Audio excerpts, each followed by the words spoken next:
अस्सलाम वालेकुम नाज़रीन, मैं हूँ आपका मेज़बान खालिद जमील और आप देख रहे हैं प्रोग्राम मुकदमा अवाम का। और आज हम जिस बड़े अहम तरीन मौजू पे बातचीत करेंगे वो पाकिस्तान में करप्शन के परसेप्शन के हवाले से ट्रांसपेरेंसी इंटरनेशनल पाकिस्तान ने जो ताज़ा तरीन सर्वे किया है उसमें पहले 5 नंबर्स के ऊपर जो करप्ट तरीन इदारे तस्वर किए जा रहे हैं उनमें पुलिस सर फहरिस्त है। उसके बाद जो कॉन्ट्रैक्टर जितने भी ठेकेदारी निज़ाम चलाने वाले इदारे हैं वो हैं, और फिर तीसरे नंबर के ऊपर पाकिस्तान की अदलिया, फिर तालीम और फिर सेहत। ये 5 वो शोबे हैं जो बुनियादी इंसानी हकूक़ भी तस्वर किए जाते हैं, अमन व अमान, निज़ाम इंसाफ, तामीर व तरक्की और माशी और माशरती जो तरक्की होती है वो इन्हीं 5 शोबों के साथ वाबस्ता होती है किसी भी मुल्क और कौम की। लेकिन पाकिस्तान में ये पाँचों के पाँचें करप्ट तरीन इदारे तस्वर किए जा रहे हैं। तो पाकिस्तान किस तरफ जाएगा और ये कितना लम्हा फिक्रिया है पाकिस्तानी अवाम और पाकिस्तान के लिए,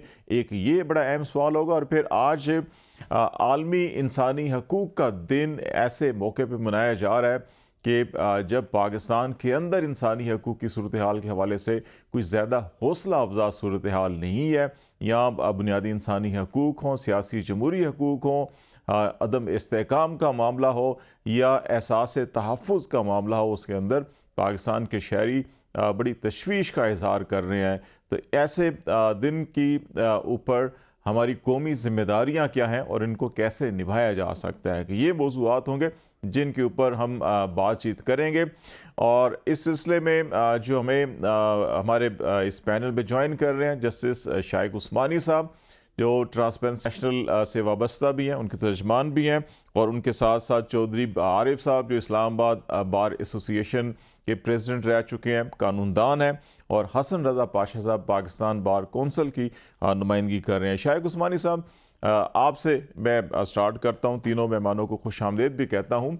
जो ये सर्वे है एक परसेप्शन बेस के ऊपर होता है, तो ये जो नताइज हैं ये कितने अलार्मिंग है हमारी ख़ास तौर के ऊपर ऐसे हालात में जब हम ये कहते हैं कि पाकिस्तान को माशी, समाजी, माशरती तौर के ऊपर तरक्की करनी है, और यही 5 शोबे बड़े अहम तरीन होते हैं और ये टॉप ऑफ द 5 कंसिडर किए जा रहे हैं अवाम की तरफ से कि ये करप्ट तरीन है। तो फिर हम ये किस तरफ जा रहे हैं हम? देखिए, ये एक परसेप्शन सर्वे होता है जो कि हमारी टीम जो होती है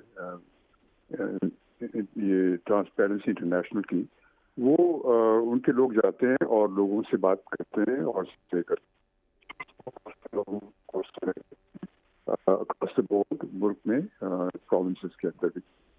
तो उसके बाद फिर वो इस नतीजे में पहुंचते हैं कि लोगों के क्या व्यूज हैं। तो उसके से जाहिर होता है कि जो करप्शन इंडेक्स है वो यकीनन पहले से ख़राब है, पुलिस का, जुडिशरी का, और ये जो कॉन्ट्रैक्ट्स वगैरह का जो होता है, जो टेंडरिंग वगैरह का। तो इन चीज़ों में काफ़ी ख़राबी पैदा हुई है बजाय इसके कि कोई बेहतरी हो। और ये बड़े अलार्मिंग, बड़े अफसोस की चीज़ है, क्योंकि अगर आपकी पुलिस करप्ट होती है तो नेचुरली जो हमारे लोग हैं उनमें गैर वो ऐसा एहसास होता है कि तहफ़्फ़ुज़ का एहसास नहीं होता। पाशा साहब, मैं आपकी तरफ आता हूँ। ये बताइएगा कि जैसे शाइक उस्मानी साहब भी बता रहे थे कि पाकिस्तान की जो 5 टॉप परसेप्शन के अंदर ये आ रहे हैं कि करप्ट तरीन है पुलिस, जिसने अमन व अमान कायम करना है, तामीर और तरक्की जो डेवलपमेंट का काम है वो तमाम का तमाम उन इदारों के साथ वाबस्ता है जो ये ठेकेदारी निज़ाम के साथ मुंसलिक हैं, फिर अदलिया जिसने इंसाफ फराहम करना होता है, बुनियादी माशरे की तरक्की के लिए बुनियादी असास है कि वहाँ पे इंसाफ फराहम किया जा रहा, और फिर तालीम और सेहत, इसके बगैर आप वैसे ही जो है कि आगे नहीं बढ़ सकते। तो इन पाँचों के बारे में अगर ये परसेप्शन बन रहा हो आवाम का कि ये करप्ट तरीन इदारे हैं, तो फिर हम कहाँ पे खड़े हैं, कहाँ पे कोई कमी रह गई है, हमें क्या करना चाहिए?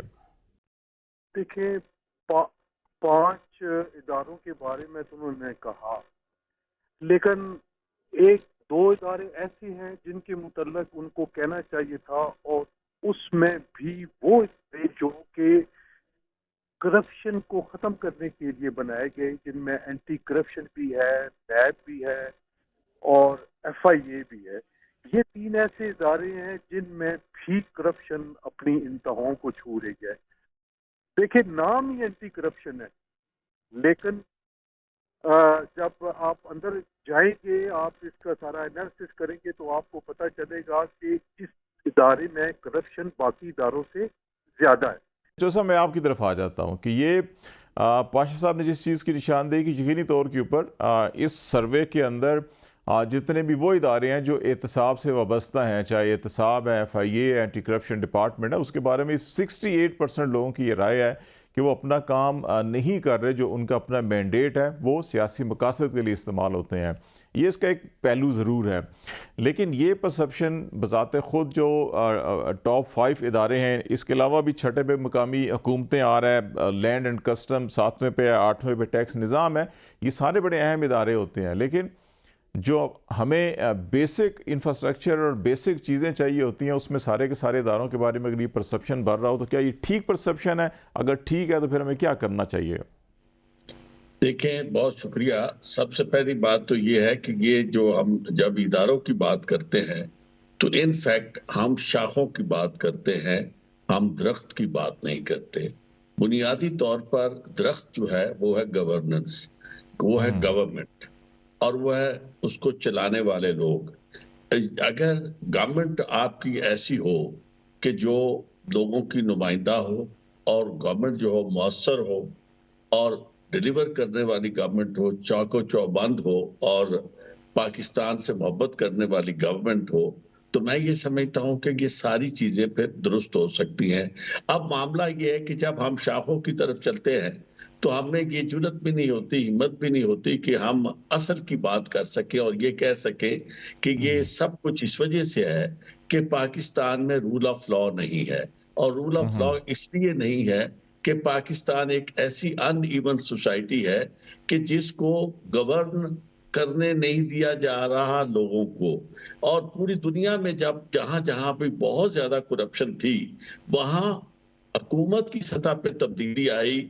मैक्सिको को अगर आप देखें तो कई चंद साल पहले मैक्सिको की हालत ये थी कि वहां करप्शन बेइंतहा थी, लेकिन जब गवर्नमेंट की तब्दीली आई और गवर्नमेंट का हेड एक मौसर शख्स बना तो उसके बाद सारी की सारी सिचुएशन बदल गई। अगर मैं आपको अमेरिका की बात करूं, अमेरिका उस जमाने का जब लेट अर्ली 90s में अमेरिका की हालत ये थी कि सुबह के वक्त आप मैनहट्टन में से गुजर नहीं सकते थे, शाम के वक्त तो पॉसिबल ही नहीं था। और उसके बाद वहां एक शख्स रूडी गिuliani आया जो मेयर बना, तो वो हालत ये होगी कि उसके बाद मैं और मरहूम एहसन जफर साहब वहां गए तो रात के वक्त हम 11 बजे वहां एक फंक्शन में तकरीर करके निकले। तो मैंने कहा कि जफर साहब, ये है गवर्नमेंट, और आज यही गवर्नमेंट जो रूडी गिuliani चला रहा है, यही गवर्नमेंट जब किसी और के पास थी तो हालात ये थे, और अब सूरत हाल बिल्कुल बदल चुकी है। तो मामला ये है कि ये जब करप्शन ऊपर होती है तो वो उसके असरात, ये जिसे ट्रिकल डाउन असरात कहते हैं, वो बराह रास्त असरात जो है वो नीचे तक आते हैं, क्योंकि लोग देख रहे होते हैं कि ऊपर हुक्मरान जो है, जो निजाम को चलाने वाले हैं, वो उनकी नीयत क्या है, वो क्या कर रहे हैं। जब आप पॉलिटिकल विल होनी चाहिए, पॉलिटिकल विल होनी चाहिए, और इसके साथ साथ जो तर्ज हुक्मरानी है वो भी साफ और शफाफ हो। मैं जो साहब दोबारा आपकी तरफ आता हूँ, शायक उस्मानी साहब से दोबारा हमारा राब्ता हुआ है, तो वो जो बुनियादी बात हम उस्मानी साहब आपसे कर रहे थे कि ये जो सर्वे आया इसकी कुछ डिटेल आप शेयर कर रहे थे, इसके बेसिक पैरामीटर्स क्या हैं और ये कितने अलार्मिंग है हमारी सोसाइटी के लिए, मुल्क के लिए।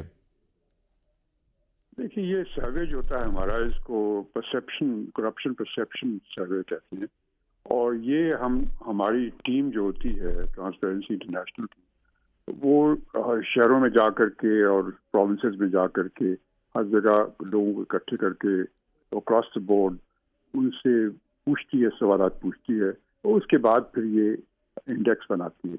और ये जो अभी जो हम लोगों ने किया सर्वे, जो उसकी वजह से जो रिजल्ट्स आए हैं, उनको जब कंपेयर करते हैं हम पिछले साल के सर्वे से, तो यकीनन हालात बेहतर होने के बजाय ख़राब हो गए हैं। ख़ास तौर से 3-4 सेक्टर्स में तो बहुत ही ख़राब हो गए हैं। एक तो पुलिस में, और दूसरे जुडिशरी में, और हेल्थ में, और लोकल गवर्नमेंट्स की रूलिंग के इंतज़ाम में। तो अब ये सब चीज़ें क्यों हुई हैं और कैसे हुई हैं, और हालांकि अभी तक तो यहाँ पे सो कॉल्ड डेमोक्रेसी थी, तो इससे साफ जाहिर होता है कि हमारी जो गवर्नेंस है, जो लोग हुकूमत कर रहे होते हैं, वो अपना काम सही नहीं करते, या उनके जो अपॉइंटीज होते हैं वो अपना काम सही नहीं करते, और सिर्फ काम चलाओ का मामला होता है, और कोई खास इंटरेस्ट नहीं दिया जाता। ये वजूहत हैं।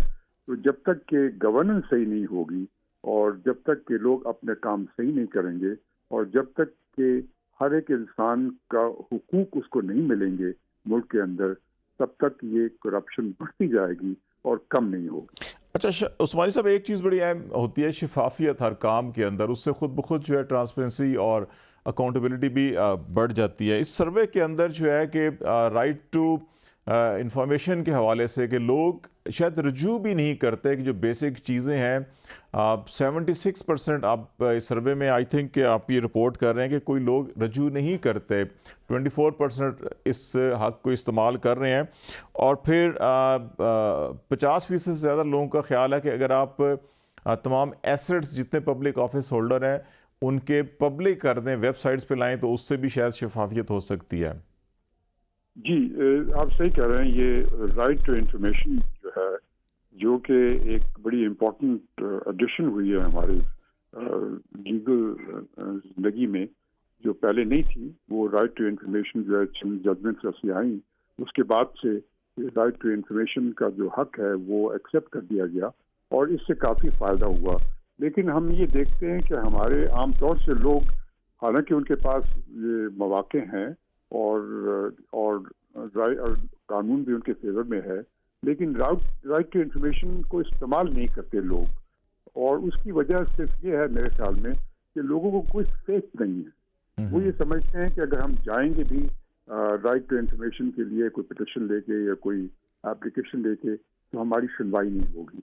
लोगों का जो ईमान है जुडिशरी पर और जो भरोसा है वो ख़त्म हो गया, और जिसकी वजह से ये सब चीज़ें हो रही।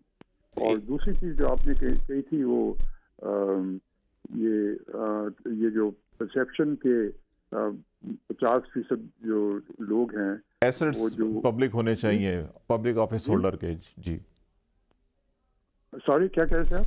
पब्लिक ऑफिस होल्डर के एसेट्स जो है वो वेबसाइट्स के ऊपर आने चाहिए। जी, वो तो यकीनन पहले भी है, रूल्स तो हैं उसके लिए, लेकिन मेरे ख्याल में ज़रूरी ये है कि आम तौर से जो भी पब्लिक ऑफिस होल्डर्स होते हैं और सिविल ऑफिस के होल्डर्स होते हैं, उनको भी चाहिए कि अपने एसेट्स जब वो सर्विस में आते हैं या किसी इम्पोर्टेंट पोजीशन में आते हैं, तो उनको डिक्लेयर करना चाहिए, और ये अवेलेबल होनी चाहिए इंफॉर्मेशन जनरल पब्लिक को, कि अगर बाद में पता चला कि वो उनके हालात बहुत बेहतर हो गए अपने जॉब के ज़माने में, तो यकीनन वो करप्शन में इंडल्ज कर रहे हैं, और इसकी वजह से सब कुछ हुआ है।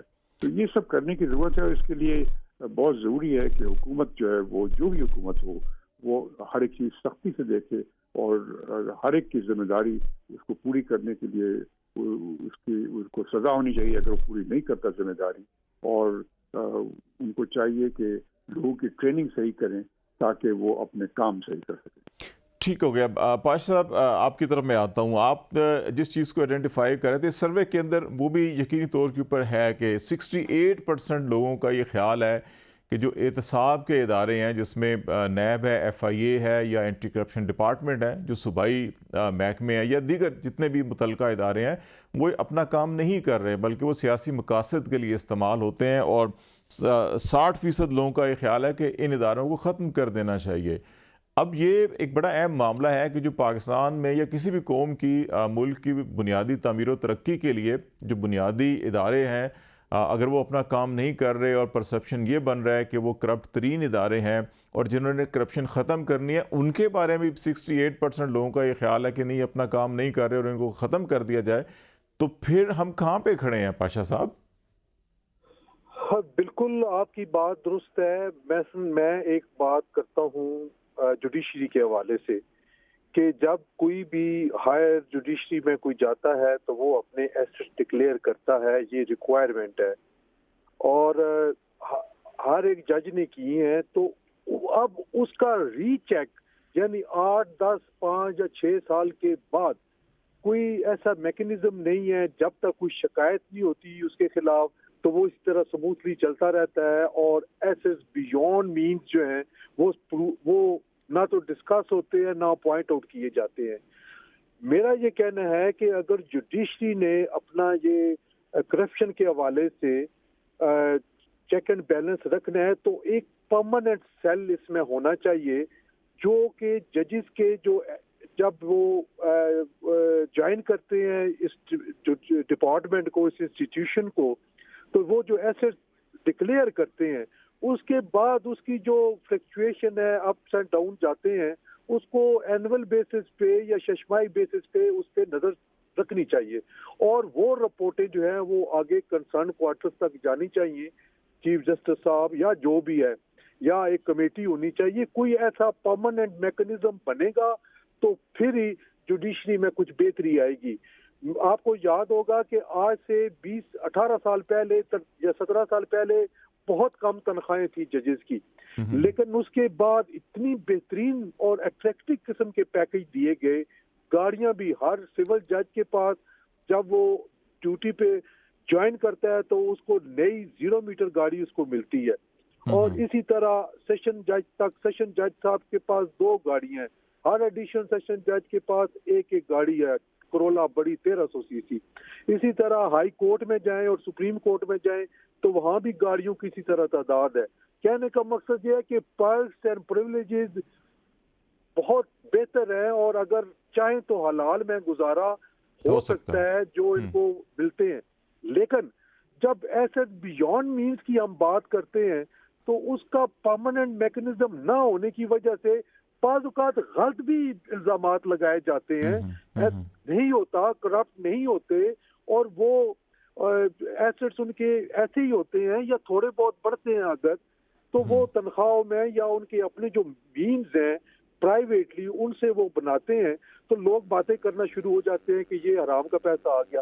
तो मैं समझता हूँ कि इन दोनों चीजों को मद्देनजर रखते हुए परमानेंट बेसिस पे एक ऐसा सिस्टम होना चाहिए विद इन डिपार्टमेंट कि वो पहले दिन जो एसेट डिक्लेयर होते हैं उसके बाद वो चेक एंड बैलेंस होता रहना तो चाहिए। मेरा ख्याल है कि ये ज्यादा और उनके स्पाउसेस का भी होना चाहिए इसी तरह। बिल्कुल। मैं आरिफ जोशी साहब आपकी तरफ आता हूँ। एक और इसमें इस सर्वे के अंदर जो इसकी कुछ रीजन ढूंढने की कोशिश की गई है और लोगों के ख्याल के अंदर सबसे बड़ी एक वजह करप्शन की शायद मेरिट की कमी है। मेरिट को ख्याल नहीं रखा जाता, right man eight right place नहीं है और कोई 50% लोगों का ये ख्याल है, बिलखसूस पंजाब सबसे बड़ा सूबा है, कि इसकी जो ब्यूरोक्रेसी है वो सर्विस ओरिएंटेड उनकी सोच नहीं है कि हमें लोगों की खिदमत करनी है या काम करना है, बल्कि वो सर्विसेज में आते इस नीयत के साथ हैं कि हमें अपने जो फाइनेंशियल गेन्स हैं या अपने जो गेन्स हैं उनको कैसे आगे बढ़ाना है, लेके जाके अपने ज़ाती एजेंडों के ऊपर वो होते हैं। आप इससे एग्री करते हैं इन चीज़ों से? देखिए, सबसे पहला राइट जो है वो फंडामेंटल राइट जो है वो राइट ऑफ एसोसिएशन आर्टिकल 17 और आपको वोट देने का हक। अगर लोगों को ये हक दे दिया जाए और ये हक उन्हें पता हो कि ऐसा हक है कि जो हमसे छीना नहीं जा सकता, हम पे दबाव नहीं डाला जा सकता और हम मर्जी से जिसको चाहेंगे वोट देंगे, तो उससे सबसे पहला मसला ये हल होगा कि लोगों का कॉन्फिडेंस जो है वो अपनी जात में बहुत आएगा। और उसके बाद अगर आर्टिकल 4 को इन्वोल्व कर दिया जाए और वो है कि सब इक्वल प्रोटेक्शन ऑफ लॉ, के सब लोगों को कानून की नजर में बराबर समझा जाए। और ये चीजें उस वक्त हो सकती हैं जब आप लोगों को ये हक दे दें कि अपनी मर्जी से उन्होंने गवर्नमेंट बनानी है और अपनी मर्जी से जब वो चाहेंगे उसके खिलाफ एहतजाज कर सकेंगे, उसको हटा सकेंगे। अब आप एक चीज जो देखते हैं हर वक्त हमें नजर आती है वो ये है कि ये जो हम बात करते हैं इसकी कि ये जो लोग आते हैं वो अपने मफादात के लिए आते हैं, ये ब्यूरोक्रेट क्यों अपने मफादात के लिए काम करते हैं? उसकी वजह यह है कि जो गवर्नमेंट होती है वो गवर्नमेंट लोगों की नुमाइंदा गवर्नमेंट नहीं होती, वो डील करके आई होती है, मफादात के तहत सौदे करके आई होती है और उन्होंने मफादात के लिए ब्यूरोक्रेसी को नीचे तक इस्तेमाल करना होता है। और वो जब कोई शख्स किसी और के लिए उसके मफाद के लिए, सियासी पंडित के मफाद के लिए काम कर रहा है, तो वो कहता है कि भाई चुल्लू भर पानी मैं अपने लिए भी रख लूं, इनके लिए जो कर रहा हूं इतनी बड़ी करप्शन। तो सबसे पहले तो जो सियासी अशराफिया है, जो हुकूमत करने वाले लोग हैं, सबसे पहले तो वो एहतसाब की नजर में हो, वो मुंतखब हो, लोगों के सही मानों में जवाबदेह हो। तो उनके जवाबदेह होने का नतीजा और फायदा ये होगा कि ब्यूरोक्रेट जो है उनका भी वो सही मानों में एहतसाब कर सकेंगे। आगे रही अदलिया की बात, अदलिया के मामले में आप ये देखें कि ये जब से ये सज्जाद अली शाह साहब वाली जजमेंट आई, उस वक्त से हमारी हालत ये है कि जजेस खुद अपने लिए जज बनाते हैं और वो एक लॉबी क्रिएट होगी अपनी मर्जी की। किसी का कोई रिश्तेदार जो करीबी है, वो आला अदलिया जिसे कहा जाता है, वो रहता नहीं है कि वो उसे जज ना बनाया जाए। अब जब वो ऊपर तक ताल्लुकात और आपस में रिश्तेदारियों की बुनियाद पर जुडिशरी में भी लोग आते हैं, तो फिर उसमें भी अकरबा परवरी जो है वो हर सतह पे होती है। तो ये सारे का सारा निजाम जो है ये अकरबा परवरी के ऊपर है। और इसकी इमारत को अगर आपने सही करना है तो उसको पहले शुरू से करना होगा। जो गवर्नमेंट बनती है वहां से शुरू करके फिर इदारों तक ये चीजें सारी आएगी और हर शख्स को ये नजर आएगा कि मैं जो ऊपर बैठा हुआ है वो बददियानत नहीं है, वो जवाबदेह है लोगों को। तो नीचे खुद उस रात आएंगे। जो सो एक ब्रेक लेनी है हमें। जो पॉलिटिकल राइट्स हैं और जो टॉप ऑफ द लेवल जो है कि वहाँ पे अगर रियलाइजेशन होती है, पॉलिटिकल विल होती है, तो उसके असरात डेफिनेटली नीचे तक आते हैं। और जो पॉलिटिकल राइट की अब बात एक्शन की भी और बाकी मामलात भी अब आज जो है कि क्योंकि दुनिया भर के अंदर इंसानी हकूक़ का दिन भी मनाया जा रहा है, तो इसमें भी हम बातचीत को आगे बढ़ाएंगे। ब्रेक के बाद नाज़रीन हमारे साथ रहेगा।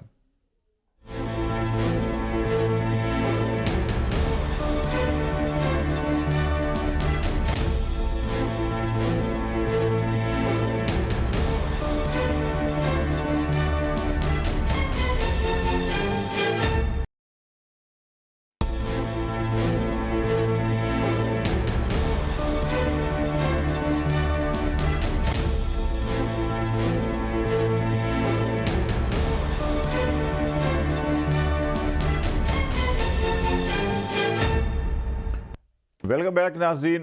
प्रोग्राम के पहले से बातचीत कर रहे थे हम ट्रांसपेरेंसी इंटरनेशनल की उस सर्वे के बारे में जिसमें जो टॉप ऑफ द 5 जो पाकिस्तान के करप्ट तरीन इदारे हैं उनका जो परसेप्शन था आवाम का वो क्या था, वो इदारे कौन से थे। हमें आरिफ जोशी साहब हमारे साथ हैं, हसन रज़ा पाशा साहब पाकिस्तान बार कौंसिल के सीनियर एग्जीक्यूटिव मेंबर हैं, वो भी हमारे साथ हैं, और जुल्फ़िकार बदर साहब ने हमें ज्वाइन किया पाकिस्तान पीपल्स पार्टी से, आपका तल्लक है। जुल्फ़िकार साहब बहुत शुक्रिया आपका भी, welcome in the show. Break से पहले हमारी बात हो रही थी कि जो जिन इदारों ने बुनियादी तौर के ऊपर अमन व अमान कायम करना है, इंसाफ फराहम करना है, तामीर और तरक्की के लिए जो काम करने हैं या तालीम और सेहत फराहम करनी है, ये सारी वो चीज़ें हैं जो बुनियादी इंसानी हकूक़ भी हैं। जब आज हम इंसानी हकूक़ का आलमी दिन भी मना रहे हैं, लेकिन यही 5 पाकिस्तान की आवाम की नज़र में करप्ट तरीन इदारे हैं। तो हम कहाँ पे खड़े हैं और हमें ये क्यों इस स्टेज तक पहुँचे और हमें क्या करना चाहिए बदर साहब? बिस्मिल्लाहिर्रहमानिर्रहीम। बहुत शुक्रिया भाई, आपने अपने प्रोग्राम में बुलाया।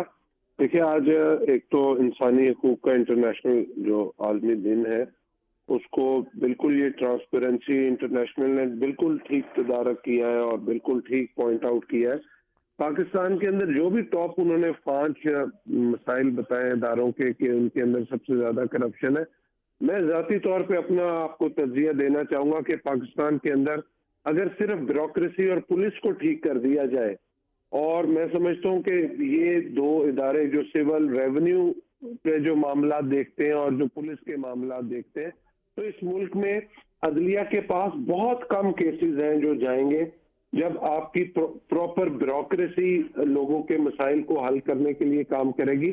और इसके लिए सबसे ज्यादा जरूरी है कि ब्यूरोक्रेटिक रिफॉर्म्स जो है ना, उनका होना जरूरी है।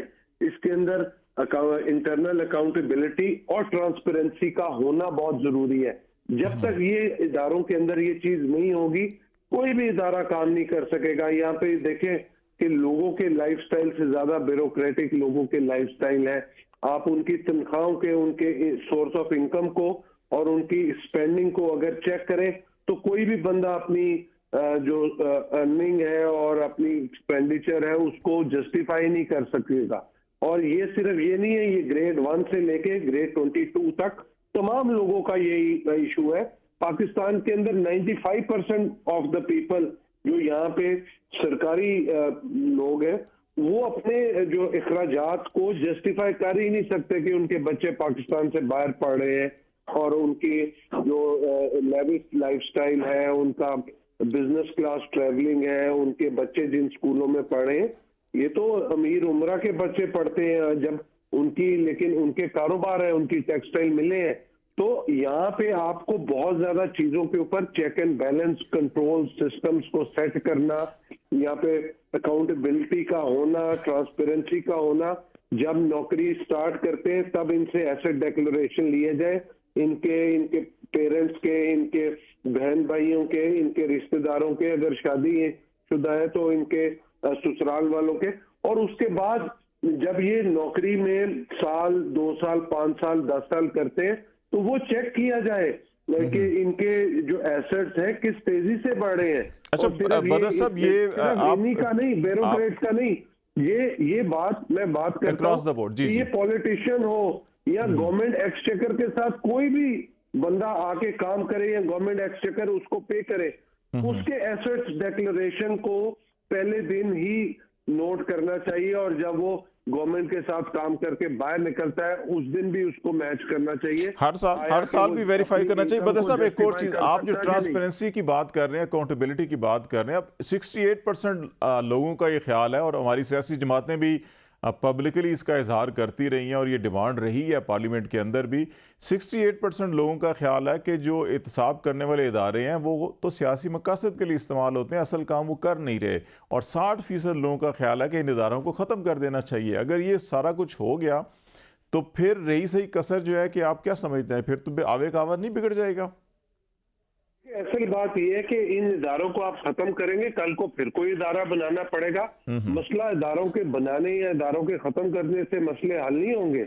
मसला हल होगा कि आपको इंटरनल अकाउंटेबिलिटी और ट्रांसपेरेंसी लेके आनी है चीजों के अंदर, कि इतनी ज्यादा शफाफियत हो पूरे प्रोसेस के अंदर, पूरे ड्यू प्रोसेस के अंदर, कि कोई क्वेश्चन ना कर सके। यहाँ पे नैप से देखें ज्यादा करप्ट इदारा ही कोई नहीं था कि नैप का मसला जिसने हल कर दिया, नैप के अपने ऑफिसर कितने करप्ट थे और वो सबसे ज्यादा करप्शन वो करते थे, लोगों को ब्लैकमेल वो करते थे। बिल्कुल इसमें वजह चीज है कि पॉलिटिकल विक्टिमाइजेशन के लिए सियासतदानों के ऊपर उनको इस्तेमाल किया गया नैप के इदारों को। लेकिन इसका मतलब ये तो नहीं है कि नैप का इदारा वो अपने काम से हट के जब ये काम करेगा तो नैप तो करप्ट होगी, लेकिन किसी इदारे ने तो करना है ना कि मुल्क के अंदर किसी ने तो अकाउंटेबिलिटी करनी है। तो वो जो भी इदारा अकाउंटेबिलिटी करेगा, चाहे वो कोई भी सिक्योरिटी एजेंसी है या कोई भी हुकूमती इदारा है, उस अपने इदारे के अंदर शफाफियत का होना, कंट्रोल्स का सख्त होना, सिस्टम का सेट होना और ट्रांसपेरेंसी का होना और लोगों को ऑन गोइंग चेक रखना कि ये कौन लोग जो है ट्रांसपेरेंसी और अकाउंटेबिलिटी कर रहे हैं, फिर इदारे ठीक होंगे। क्योंकि जब तक आप इदारों को ठीक नहीं करेंगे, इंस्टीट्यूशंस को ठीक ट्रैक पे नहीं चलाएंगे, स्ट्रक्चरल रिफॉर्म्स नहीं करेंगे इदारों के अंदर, तो आप जितने मर्जी इदारे बना लें, जितने मर्जी अच्छे लोग ले आए, एक अच्छा बंदा पूरा निजाम ठीक नहीं कर सकता। उसके साथ आपको सिस्टम्स कंट्रोल्स ऐसे बनाने हैं कि लोग चाहते हुए भी कोई गलत काम ना कर सके। हमारे साथ में मैं पाशा साहब की तरफ चलता हूं और ऐसे हालात के अंदर ख़ास तौर के ऊपर, जैसे मैंने स्टार्ट में भी कहा कि आज इंसानी हकूक़ का आलमी दिन भी मनाया जा रहा है। हम किसी ख़ास स्पेसिफिक शख्स या पार्टी की तरफ नहीं, हम अगर पाकिस्तान के मजमूई हालात को देखें, यहाँ पे तालीमी मेयार को, सेहत के मेयार को, इंसानी हकूक़ की सूरत हाल को, निज़ाम इंसाफ को और अमन व अमान और पुलिसिंग निज़ाम जो है उसको भी देखें, तो कोई इतनी तसल्ली बख्श सूरत हाल नहीं है। पाकिस्तान के अंदर हज़ारों लोग गुमशुदा भी हैं, जबरी गुमशुदगियाँ पाकिस्तान का एक इशू भी है और अदालतें फ़ैसले देती हैं, कुछ सुनता भी नहीं है उनकी। पाशा साहब, ऐसे हालात के अंदर जब दुनिया जो है कि इंटरनेशनल ह्यूमन राइट्स डिक्लेरेशन के आज 75 साल मना रही है और दुनिया इंसानी हकूक़ के अंदर जो बेसिक चीज़ें उनसे निकल कर आगे और बहुत सारी चीज़ों को शामिल कर रही है कि ये भी हकूक़ में शामिल किया जाए, लेकिन हम अपनी बेसिक जो ज़रूरियात होती हैं ज़िंदगी की वो अपने लोगों को फराहम नहीं कर पा रहे। जी बिल्कुल खालिद साहब, आपकी बात दुरुस्त है। हम आगे जाने के बजाय पीछे जा रहे हैं और ऐसा मुआशरती और समाजी तौर पे इतने पस्ती का शिकार होने जा रहे हैं। और अभी आप करप्शन की बात हो रही थी, सारे दोस्त आपके पैनलिस्ट कर रहे थे।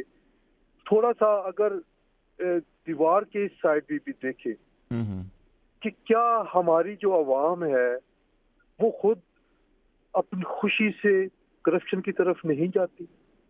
उनको तसल्ली नहीं होती जब तक वो पैसे दे ना रहे। उनको उनको वो मुतमईन ही नहीं होते। वो कहते हैं कि पैसे दें और हमारा काम करें।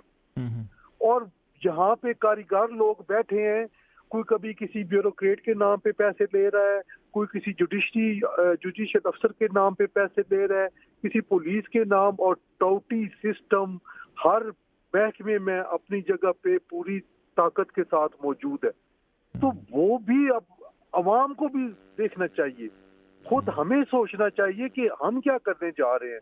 हम अगर किसी जायज काम के लिए भी जाते हैं और एक्सपेक्ट कर रहे होते हैं कि जब तक हम सिफारिश या रिश्वत नहीं देंगे हमारा काम नहीं होगा। और आगे मगरमच्छ मुंह खोले बैठे होते हैं और ना उनको किसी बुनियादी इंसानी हकूक का कोई खौफ है, ना किसी बुनियादी इंसानी हकूक का उनको कोई ये है कि हमने किसी का सबोटैज कर रहे हैं।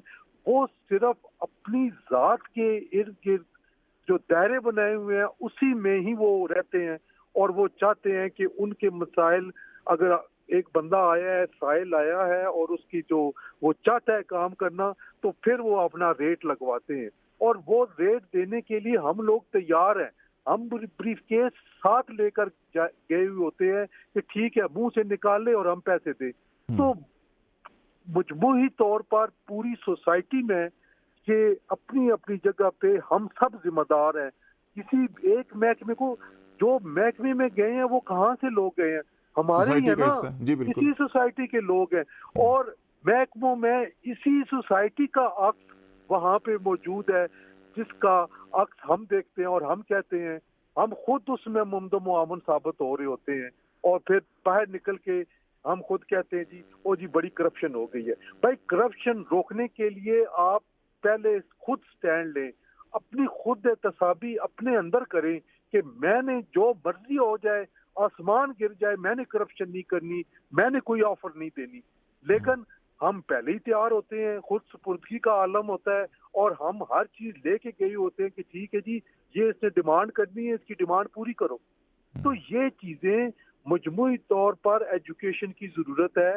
यहाँ पे यंगस्टर्स जो अब आ रहे हैं, जिन्होंने आगे इस कौम को संभालना है, उनको इस चीज की एजुकेशन देनी चाहिए कि करप्शन को आपने किस तरीके से रोकना है और ना किस तरह करनी है। बिल्कुल। लेकिन हाँ, मैं चौधरी साहब को भी इन करता हूँ। इसके अंदर आप चौधरी साहब पोलिटिकल राइट्स की बात कर रहे थे, लेकिन आज मैं एडिटोरियल पढ़ रहा था डॉन का और उसके अंदर ये लिखा गया कि पाकिस्तान में इंसानी हकूक़ ऐसे हालात में दिन मनाया जा रहा है कि जहाँ पे इनसिक्योरिटी जो है वो बड़ी अरूज पर है और मुसलसल इसमें इजाफा हो रहा है लोगों के अंदर। ये चौधरी साहब, इस चीज़ से आप क्या एग्री करते हैं कि वह इनसिक्योरिटी जो है कि वो पाकिस्तान के अवाम में जनरली इजाफा होता जा रहा है? और अगर ऐसा है तो इसको कम करने के लिए आप क्या समझते हैं कि किन इदारों की क्या बुनियादी ज़रूरतें हैं कि जिनको पूरा किया जाना चाहिए?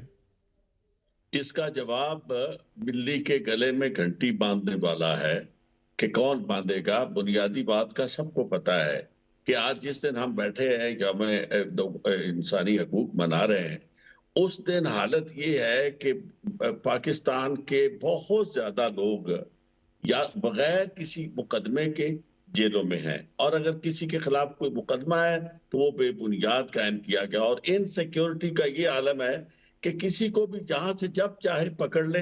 पहले कोशिश ये की जाती थी कि अदालतों के सामने चला जाए मामला, लेकिन जब अदालतों ने फैसले करने शुरू कर दिए तो फिर और ना चारा रहा ताकतवरों के पास कि वो अदालतों के फैसलों को किस तरह डिफाई करे, इससे उनकी बदनामी होती है। तो फिर लोगों को मुकम्मल तौर पर गुमशुदा करार दिया जाने लगा और लोगों को बिल्कुल ऐसा किया गया कि नजर ही ना आए। और एक बात मैं आपसे अर्ज करूं कि ये जो कहा जाता है ना जी कि ये लोग शामिल होते हैं तो तब करप्शन होती है, दुनिया पूरी में जहां इंडेक्स करप्शन का कम होता है और जहां सोसाइटी को लोग समझते हैं कि करप्शन से काफी हद तक पाक मुआशरे हैं, वहां बुनियादी तौर पर उस मुआहदा इमरानी पर अमल होता है। और वो मुआहदा इमरानी जो इंसानों ने अपने हुक्मरानों के साथ किया था कि जनाब हम अपने कुछ राइट्स आपको दे रहे हैं, आपके सुपुर्द कर रहे हैं और आपकी जिम्मेदारी है हमें चीरा दस्तों से, ताकतवरों से प्रोटेक्ट करना। आज अगर लोगों को ये यकीन हो जाए कि उनको कोई ताकतवर जो है वो कानून के खिलाफ पकड़ नहीं सकेगा, उनके खिलाफ उनका हर काम जो कानून के मुताबिक है वो हो जाएगा, तो ये कोई शख्स जो है वो अपनी खुशी से रिश्वत देने के लिए तैयार नहीं होता। इस तरह इन बिल्ट कोर्सिव सिस्टम इस तरह का पाकिस्तान में मौजूद है कि जहां चाहे कोई चीज ऊपर आप जाके जो मर्जी कर ले, वो इदारे जिनके साथ लोगों का ताल्लुक है, जिनसे लोगों ने काम वाबस्ता है, वो इदारे हिलते जुलते तक नहीं है किसी काम के लिए जब तक कि उन्हें रिश्वत ना दी जाए। और बल्कि ये इसकी वजह बुनियादी तौर पर यह है कि पाकिस्तान के अंदर ये तसव्वुर ही नहीं है कि अगर आप किसी के खिलाफ शिकायत करेंगे तो उसके बाद उसको पकड़ लिया जाएगा या उसके खिलाफ कार्रवाई होगी, बल्कि उल्टा ये होगा कि वो जो शिकायत करने वाला है उसके घर वालों को उठा लिया जाएगा। तो सबसे पहले देखें, आपने शेख सादी की हिकायत आज तक सब लोगों को मालूम है कि जब एक अनार का जो था वो उसने एक अनार हाकिम अगर एक सेब तोड़ेगा तो पूरी फौज उजाड़ देगी उसकी। अब यहाँ पूरे का पूरा बाग उजाड़ा जा रहा है और बाग उजाड़ने वाले वो हैं जिनकी जिम्मेदारी इस बाग की हिफाजत करनी है। तो ऐसी सूरत हाल में आप क्या मातम करेंगे इंसानी हकूक का, और क्या लोगों से ये मुतालबा करेंगे या तवक्को करेंगे कि लोग ही सीधे हो जाए। हो जाए एक दो फिर हमें जो है ब्रेक लेनी है। और एक और बड़ा अहम मामला जो है कि वो जिस तरफ आप निशानदेही कर रहे हैं, आपने पहले भी पॉलिटिकल राइट्स की बात की, जुल्फ़िकार बदर साहब बज़ात खुद पीपल्स पार्टी से वाबस्ता है और बिलावल भुट्टो ज़रदारी साहब के तर्जमान भी हैं। एक बड़ा अहम सवाल ये है कि जब अवाम मैंडेट जो अपना वोट देते हैं और वोट के अंदर भी करप्शन हो जाती है, वोट किसी को देते हैं और मुंतखब कोई और करार दे दिया जाता है, तो इसको कैसे ख़त्म किया जा सकता है और इस वोट की चोरी से मुल्कों को और कौम को कितना बड़ा नुकसान होता है, इसमें हम बात करेंगे। ब्रेक के बाद हमारे साथ रहेगा।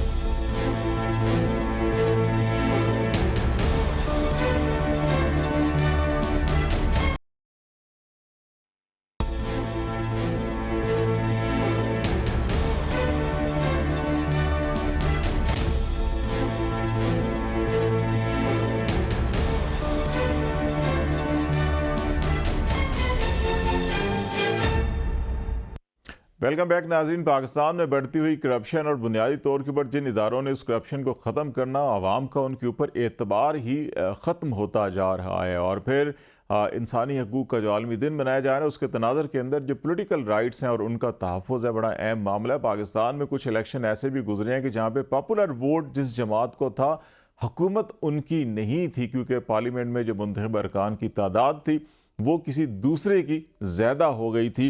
तो ये जो वोट चोरी का मसला है, ये भी एक करप्शन के अंसर में आता है। इस पर भी हम बातचीत को आगे बढ़ाएंगे। जुल्फ़िकार साहब, आपसे ये पहला सवाल मैं आपसे ही कर देता हूँ। सियासत भी करते हैं आप और बिलावल साहब के तर्जमान भी हैं। ये एक बार पीपल्स पार्टी के साथ भी हो चुका है, एक दफ़ा नून लीग के साथ भी हो चुका है कि पॉपुलर वोट जो है जिस जमात को था वो हुकूमत नहीं बना सकी, क्योंकि इलेक्टेड मेंबर्स उनके जो हैं वो थोड़े थे। तो ये जो वोट की चोरी का एलिमेंट है, आप क्या समझते हैं कि इसको कैसे ख़त्म किया जा सकता है, नंबर वन। और नंबर टू, क्योंकि अभी इलेक्शन होने जा रहे हैं और इलेक्शन कमीशन ऑफ पाकिस्तान ये फैसला करेगा कि जो रिटर्निंग अफसर हैं डिस्ट्रिक्ट का या और जो असिस्टेंट रिटर्निंग ऑफिसर्स वगैरह होते हैं कि वो इंतज़ामिया से लेने हैं या अदलिया से लेने हैं। अदलिया को एक दफ़ा ख़त लिखा जा चुका है, लेकिन वो कोई जवाब नहीं आया। अब दोबारा लिखा जा रहा है ताकि इसी एक हफ्ते के अंदर अंदर शेड्यूल भी अगर अनाउंस होना है तो आपको डिस्ट्रिक्ट रिटर्निंग ऑफिसर्स का पता हो कि इंतज़ामी होंगे या अदलिया होंगे। तो आपके नज़र में बेहतर कौन से ज़्यादा बेहतर हो सकते हैं जो शफाफियत को इलेक्शन के और वोट चोरी को बचा सकें? देखिए, ये बहुत बड़ा सवालिया निशान है कि पाकिस्तान के अंदर ये जो वोट चोरी का मामला है इसको कैसे रोका जा सकता है। आपने कहा एक दफा पीपल्स पार्टी से, पीपल्स पार्टी के साथ एक दफा नहीं, 88 के अंदर, 1990 के अंदर, 93 के अंदर, 97 के अंदर, 2002 के अंदर, 2008 के अंदर, इन तमाम इलेक्शनों में पाकिस्तान पीपल्स पार्टी का पॉपुलर नहीं लेकिन विनिंग वोट था और पीपल्स पार्टी को कंट्रोल तरीके से सीटों को हरवाया गया। ये ज्यादती की गई इलेक्शनों के अंदर। इस बात के ऊपर हम पहले भी कह चुके हैं, बिलावल भुट्टो जरदारी साहब भी बारह दफा कह चुके हैं लेवल प्लेइंग फील्ड। उसमें लेवल प्लेइंग फील्ड के अंदर यही था कि जब हम इलेक्शन जीत रहे होते थे हमें जीतने नहीं दिया गया, हमारी सीटों को कम कर दिया गया। और 2018 में आपने देखा कि जो पार्टी जीत नहीं सकती थी उसको पॉपुलर वोट के थ्रू मेजॉरिटी दे दी गई। ये गिले शिकवे तो चलते ही हैं और लेकिन ये हकीकत में मबनी होते हैं। असल बात ये है कि इस मुल्क के अंदर एडमिनिस्ट्रेटिव से ज्यादा अगर अदलिया के आरोज लगे तो वो ज्यादा बेहतर है। और उसके अंदर ये कि क्योंकि एडमिनिस्ट्रेटिव जितने भी लोग लगते हैं ACDC, जब वो आरोज लगेंगे उनका कहीं ना कहीं जो लोग उनकी पोस्टिंग ट्रांसफर करवा के लेके आते हैं उनका पॉलिटिकल टिल्ट मेजॉरिटी का मौजूद होता है। तो यहाँ पे हर बंदा ही, चाहे वो जुडिशरी में या कहीं जुडिशरी में नहीं है, एडमिनिस्ट्रेशन में है, उसकी पॉलिटिकल लाइकिंग और डिसलाइकिंग होती है। Every person is political. लेकिन एक चीज को जस्टिफाई करने के लिए कि एक पूरे निजाम को, एक पूरे तरीकाकार को शफाफियत के साथ फॉलो कराने के लिए ये बड़ा जरूरी है कि आपकी न्यूट्रलिटी एटलीस्ट नजर आए, आप बायस नजर ना आए। एडमिनिस्ट्रेशन के लोग तो नजर आ रहे होते हैं, जो लोग उनको ट्रांसफर पोस्टिंग करवा के लेके आते हैं कि ये किसका रिश्तेदार है, किसने इसको पोस्ट करवाया, इसके पीछे कौन सा ब्यूरोक्रेट है, कौन सा सियासतदान है, उनकी क्लैरिटी नजर आ रही होती है क्योंकि साल साल वो उन लोगों के साथ काम कर रहे होते हैं और उनकी एक पॉलिटिकल टिल्ट होता है।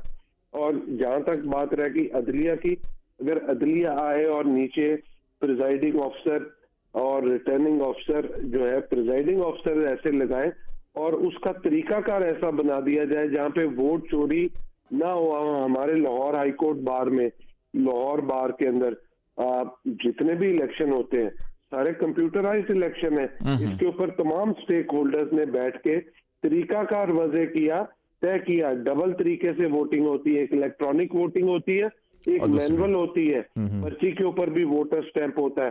अगर खुदा ना खास्ता कंप्यूटर की वोटिंग पे किसी को शक हो तो मैनुअली वोट काउंट हो जाता है। पिछले कई सालों से वोट पड़े हैं, इलेक्शन हो रहा है, 5 बजे वोटिंग खत्म होती है, 5:15 बजे रिजल्ट आ जाता है और कोई शख्स उसके ऊपर सवालिया निशान या उंगली नहीं उठाता। तमाम स्टेक होल्डर्स ने मिल के वो सिस्टम डिजाइन किया हुआ है इस मुल्क में। तो इसी तरह एक नेशनल इलेक्शन सिस्टम भी होना चाहिए। मैं जरा पाशा साहब की तरफ भी आता हूँ। पाशा साहब, आपके ख्याल में वोट चोरी को कैसे रोका जा सकता है और रिटर्निंग अफसर जो हैं अदलिया से ज़्यादा बेहतर हैं या इंतज़ामी अफसरान ज़्यादा बेहतर होंगे? मेरा ख्याल है कि इस वक्त तमाम इदारे, जिस तरह ट्रांसपेरेंसी इंटरनेशनल की जो रिपोर्ट आई है, सारे इक्वली हैं।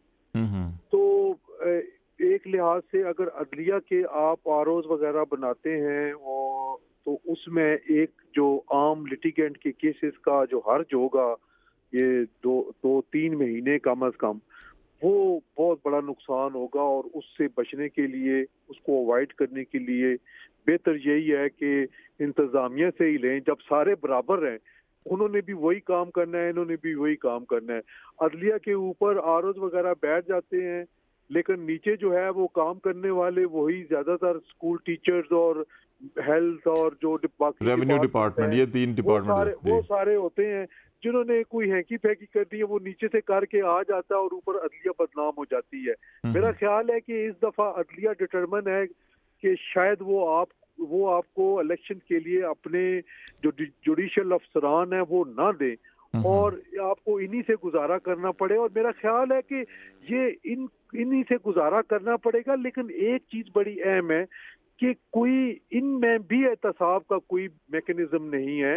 अगर कोई इस किस्म की 2 नंबरी कोई हैंकी पैंकी करता है तो उसके लिए भी कोई ऐसा पीनल क्लॉज होनी चाहिए जहाँ पे वो आगे जो उसका जो असल काम है, जो नौकरी जहाँ जिस सीट पे वो कर रहा है, फिर वहां से उसको हाथ धोना पड़े। पाशा साहब, ये अभी जो इलेक्शन रिफॉर्म्स हुई थी इलेक्शन एक्ट में लास्ट टाइम, मेरा ख्याल है इसमें कुछ ऐसी चीज रखी गई है। जी जी बिल्कुल, मैं वही हाँ। कह रहा था ना कि ये अच्छी चीज है। तो मैं समझता हूँ कि ये इंतजामिया से ही होनी चाहिए, इन्हीं का ही काम है, इन्हीं को ही करने दें और बेहतर तरीके से इनकी ट्रेनिंग करें, लेकिन साथ इनको बता दें कि जब आप पकड़े जाएंगे कोई ऐसी हरकत करते हुए तो फिर आपको उसका खमियाजा भुगतना पड़ेगा और उससे नौकरी से अगर जान भी उससे छुड़ानी पड़े तो फिर कोई ऐसा मजाका नहीं है, कर देनी चाहिए। और अगर इस तरह के इकदाम किए जाएं और 2 4 5 एग्जेम्पलरी ट्रीटमेंट की जाए तो मैं नहीं समझता कि बाद में आने वाले इलेक्शन में किसी को जरूरत होगी। लेकिन ये विल की बात है और पॉलिटिकल स्टेबिलिटी की बात है। जब तक मुल्क में पॉलिटिकल स्टेबिलिटी नहीं होगी और विल नहीं होगी काम करने की, तब आप बेशक जुडिशरी से लगा ले, इंतजामिया से लगा ले, जहां से मर्जी लगा ले, वो कोई फर्क नहीं पड़ेगा। मैं जरा 2 मिनट हमारे पास रह गए हैं तो चोइस साहब आपकी तरफ भी यही सवाल कि वोट चोरी को कैसे बचाया जा सकता है और एग्जेक्टिव या जुडिशरी के आरोज होने चाहिए। बात तो यह है कि वोट चोरी को सिर्फ उसी सूरत में बचाया जा सकता है जबकि इलेक्शन कमीशन जो है वो गैर जानबदार हो। और इसके लिए सबसे इम्पोर्टेंट, इससे भी ज्यादा इम्पोर्टेंट यह है कि किसी मुक्तदरा का ये एजेंडा ना हो कि किसी खास पॉलिटिकल पार्टी को आउट करना है और कुछ लोगों को, किसी खास शख्स को या किसी खास सियासी पार्टी को आगे लेके जाना है। जहां तक रही बात इस के आरओज कौन से होने चाहिए, आरओज मैं समझता हूँ अदरिया में से होने चाहिए और 1-2 दिन में कोई फर्क नहीं पड़ता अदरिया के काम का। उसकी वजह यह है कि इलेक्शन से ज्यादा और फेयर और फ्री इलेक्शन से ज्यादा कोई चीज इंपॉर्टेंट नहीं है। केसेस जो है उनके साथ जो हो रहा है वो तो आज ऑलरेडी हो ही रहा है। लेकिन आप ये देखें कि वोट की चोरी एक ऐसा मसला है जिससे मुल्क टूट जाते हैं और लोगों के वो राइट ऑफ वोट को तस्लीम ना करने से रियासतें जो है वो बर्बाद हो जाती हैं।